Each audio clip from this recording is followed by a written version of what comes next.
Il y a maintenant quelques années, je vous ai parlé de la France au cours des millions d'années. Aussi, aujourd'hui, nous allons nous intéresser à une région française bien spécifique. Une région dont l'histoire géologique remonte jusqu'à la fin du Paléozoïque et qui est corrélée à la fameuse chaîne hercynienne, cette grande chaîne de montagnes qui traversait le supercontinent Pangée il y a environ 300 millions d'années. Alors, bonjour à toutes et à tous. Aujourd'hui, nous allons nous concentrer sur la plaine de la Limagne, au nord du Massif central, là où fut découvert le célèbre rhinocéros sans cornes, Diaceratherium lemanensis.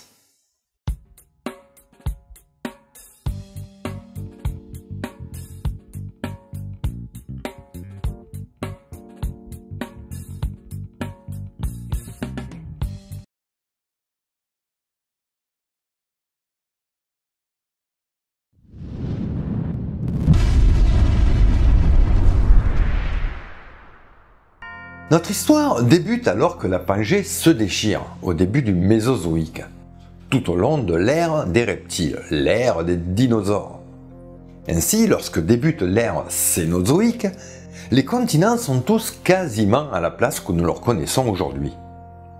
Cependant, l'Afrique est toujours une île continent.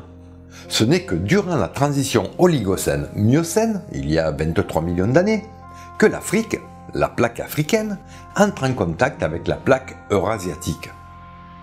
Alors, dans un premier temps, la collision se produit du côté du Moyen-Orient, dans ce qui est aujourd'hui l'Iran. C'est au cours de cette collision que se forment les monts Zagros. Et par ailleurs, l'océan Thétis est désormais fermé. La Méditerranée vient de naître. Autre conséquence de cette collision, la péninsule arabique se décroche du reste de l'Afrique. S'ouvre alors un bras de mer, la mer Rouge actuelle.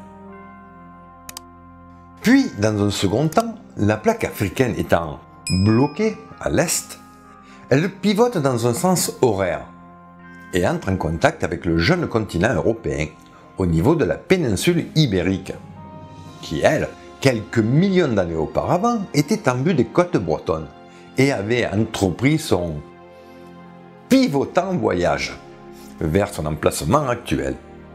Il en résulte donc l'orogénèse pyrénéenne, la formation des Pyrénées. Et la Méditerranée est désormais fermée. Et du coup, la plaque africaine, en remontant vers le nord, elle va prendre en sandwich tout un tas de petites plaques tectoniques qui vont se retrouver compressées contre le bord de la plaque eurasiatique. Au fur et à mesure de la collision, la croûte se compresse, se bombe, et au nord de la plaque adriatique, il y a une chaîne de montagnes qui se forme, c'est ce qu'on appelle les Alpes. Ainsi donc se forment les Alpes, l'orogénèse alpine, et cela ne sera pas sans conséquence sur les terres qui deviendront la France. En effet, au niveau du Massif central actuel, qui je le rappelle est un vestige de la chaîne hercynienne, la région va subir des bouleversements géologiques. Du côté français des Alpes, sous l'effet des pressions exercées par les plaques qui s'entrechoquent, la croûte elle s'amincit par endroits pour former des dépressions, des creux dans le relief. C'est ce qu'on appelle des fossés d'effondrement. Alors il y en a plusieurs en Europe qui suivent le pourtour des Alpes. En France, nous, on en a deux. On a la Bresse, qui est le plus à l'est, et on a la Limagne.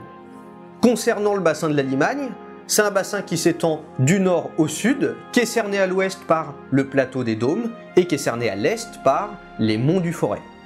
Sous l'effet de la pression qui est exercée par les plaques, des failles vont se former par endroits, la croûte va se casser et s'enfoncer en formant une cuvette naturelle. C'est ça, le bassin d'effondrement. Ainsi, ce bassin d'effondrement, cette cuvette naturelle, va se remplir de sédiments et d'eau pour former un grand lac, peu profond, et ce, à partir de l'Éocène supérieur, jusqu'au milieu du Miocène.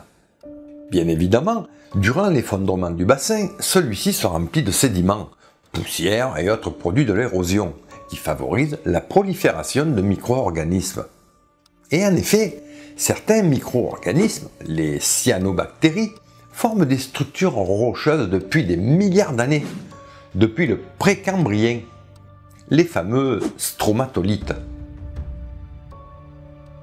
Cyanobactéries qui, pendant environ 2 milliards d'années, ont via la photosynthèse largement contribué à la création de l'oxygène, enfin du dioxygène de notre planète. Et dans le bassin de la Limagne, ces stromatolites sont légion.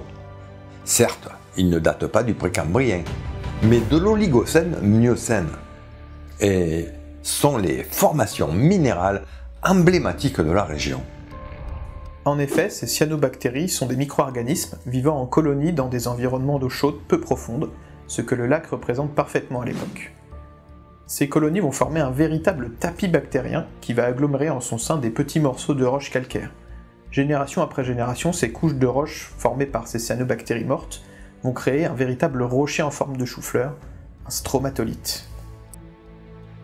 Dans le lac de la Limagne, l'environnement est tellement propice que certains fossiles de stromatolites atteignent parfois les 5 mètres de diamètre et que certaines couches sont entièrement constituées de ces derniers. En plus des formes en chou-fleur, le lac de la Limagne renferme de nombreuses formes différentes de stromatolites, des branchus, des ramifiés, des sinueux, etc. Mais ils sont en grande majorité formés par l'espèce Broutinella arvenensis, même si d'autres espèces sont également présentes. Ce qui est surprenant avec ces stromatolites, c'est qu'en plus de nous avoir laissé de très beaux vestiges, et de contribuer à introduire du dioxygène dans l'atmosphère, leurs fossiles nous permettent de nous faire une petite idée de ce qui vivait aux alentours.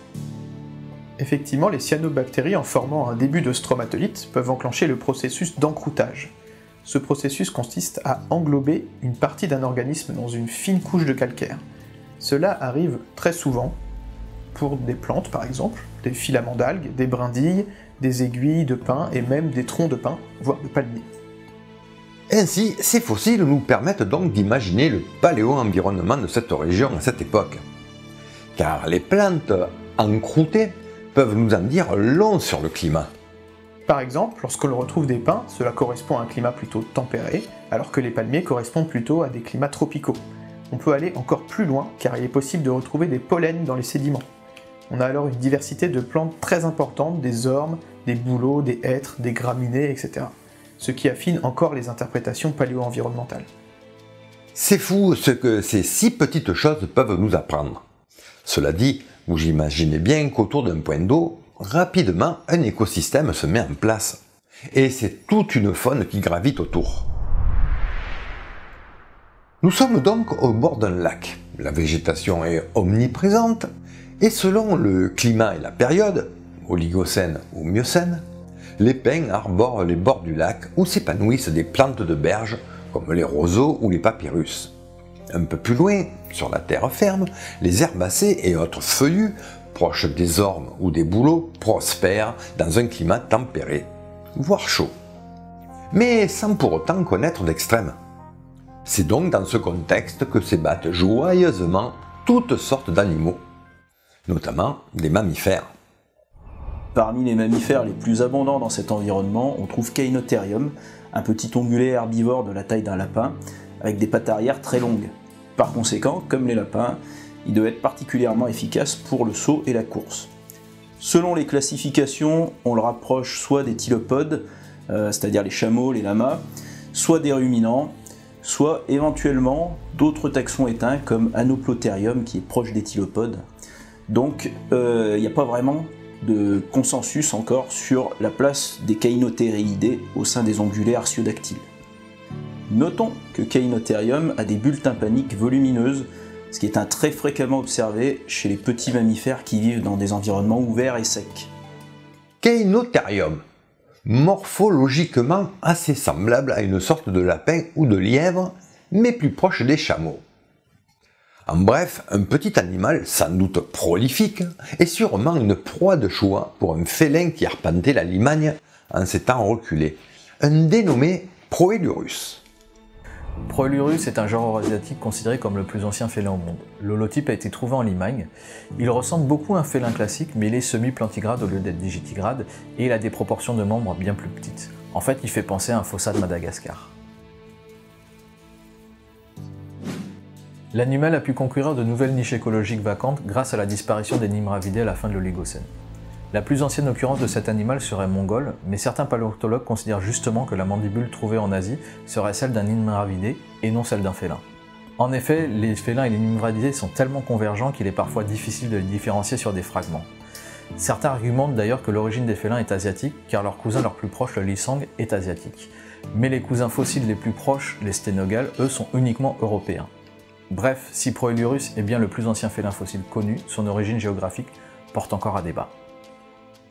Toujours est-il que notre félidé aux origines mystérieuses pouvait varier ses repas. Car, outre les petits mammifères qui gambadaient autour du point d'eau, un autre groupe d'animaux venait profiter de cette oasis. En effet, les descendants de nos regrettés dinosaures devaient pulluler sur le lac peu profond. Les oiseaux sont également bien représentés, avec notamment Palaeolodus, qui est un cousin des flamants roses actuels. Cependant, il a un bec droit qui n'a donc pas les adaptations alimentaires propres aux flamands. Concernant le reste du squelette, il est assez similaire à celui d'un flamant rose, mais avec une hauteur qu'on peut estimer à environ 60-70 cm, donc il est un peu plus petit que le flamand nain. Et il a des pattes qui sont un peu plus courtes également, donc potentiellement utiles à la nage, un peu comme les grèbes actuellement. Il présente donc une mosaïque de caractères qui nous renseigne sur ce à quoi devait ressembler l'ancêtre commun des flamands et des grèbes.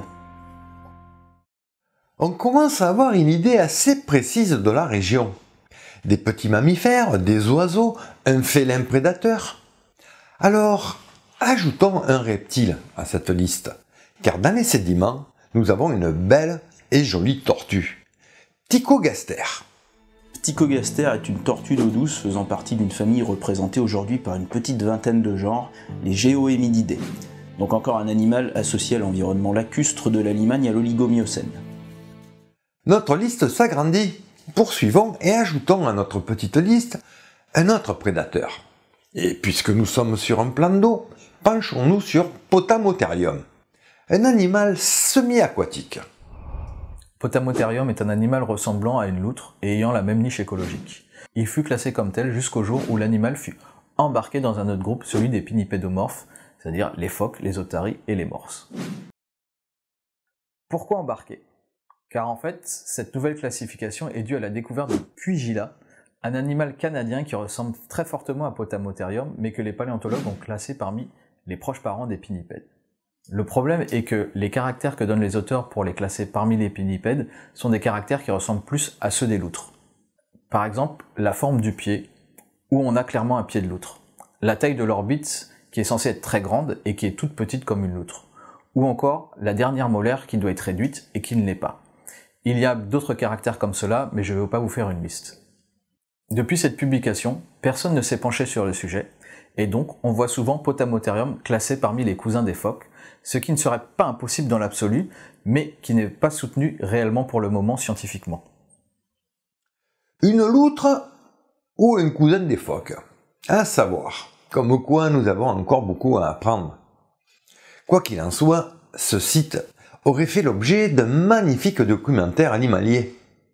Mais si cet animal fut proche des loutres, son alimentation aurait été identique. Petits mammifères, poissons, crustacés, amphibiens et des mollusques. Et question mollusques, dans le bassin de Limagne, nous avons aussi des traces de gastéropodes. Eh bien, de nombreuses espèces de gastéropodes sont fossilisées dans certains niveaux du bassin de la Limagne. De tailles et de formes différentes, ces fossiles permettent d'apprendre beaucoup de choses sur les paléo-environnements. Par exemple, on a Pseudamnicola arvernensis, un petit gastéropode à coquille longue, qui vivait plutôt en environnement d'eau douce, alors que certains hydrobides, d'autres gastéropodes, sont plus présents en eau saumâtre, donc un peu plus salée. Cependant, on a aussi des espèces qui sont totalement terrestres, comme Valvata girodi ou Helix arvernensis, qui sont un peu plus grosses et plus rondes, et qui nous disent moins de choses sur l'environnement.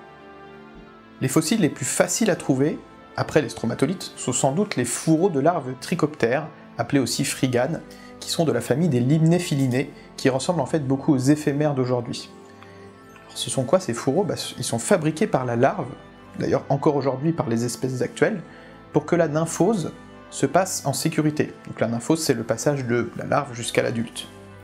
Il existe aussi des fossiles de larves qui sont elles-mêmes encore encroûtées. La larve elle-même est encroûtée et momifiée par les stromatolites. Il y a même des parties d'odonates, donc des libellules cette fois, qui ont été retrouvées momifiées. c'est vraiment de la préservation exceptionnelle. Pour finir, pour d'autres arthropodes, on a aussi les ostracodes, qui sont eux aussi très présents. Donc c'est un seul genre, Cypridopsis, il est très commun, et il ferme parfois des roches à part entière, parfois sur 1 mètre d'épaisseur, on appelle ça l'ostracodite. Ces animaux sont des petits crustacés, de toute petite taille, à peu près 1 mm, qui ont la particularité de se protéger dans 2 valves calcaires. La taille de leurs valves sont influencées par la quantité d'oxygène qu'on trouve dans l'eau, donc ça nous donne des informations, encore une fois, sur le paléo-environnement. Lorsque la valve est grande et allongée, ça montre que c'est un environnement avec beaucoup d'oxygène, alors que quand ils sont petits et ronds, c'est plutôt un milieu qu'on dit eutrophe, donc moins oxygéné. Et en fait, c'est lié au renouvellement des eaux du lac. Vous l'aurez donc compris, écologiquement parlant, ce site a connu un véritable âge d'or. Une région foisonnante de vie grâce à ce point d'eau. Et à l'instar des points d'eau encore sauvages d'aujourd'hui, un des animaux qui régnait en maître dans cet environnement, c'est bien entendu un crocodile. Enfin, un alligator, le Diplocynodon. Diplocynodon, dont l'étymologie veut dire double dent de chien, sûrement que Dicynodon s'était déjà pris, est un groupe d'alligatoridés qui est appelé taxon poubelle, c'est-à-dire que les paléontologues ont facilement tendance à mettre les fossiles qu'ils trouvent dans ce groupe. C'est pour ça qu'on trouve des diplocynodons du Paléocène jusqu'au Miocène moyen, ce qui fait des occurrences de près de 46 millions d'années, notamment l'espèce Ratelli, qui elle a une occurrence de 20 millions d'années, et c'est l'espèce qu'on retrouve en Limagne. Ces animaux vivaient à la façon des alligators actuels, qui sont des crocodiliens les plus septentrionaux, et qui sont capables de supporter des passages hivernaux occasionnels, comme le font les alligators de Chine ou les alligators de Floride. Cela montre bien qu'en Limagne, le climat était relativement tropical. Un climat relativement chaud. Bref, puis ce lac, qui connut son apogée en termes de taille à la fin de l'Oligocène, commença à s'assécher doucement au début du Miocène, pour devenir un marécage. Et ce, pour les milliers d'années à venir. Il sera totalement asséché entre le XVIIe et le XIXe siècle pour des raisons agricoles.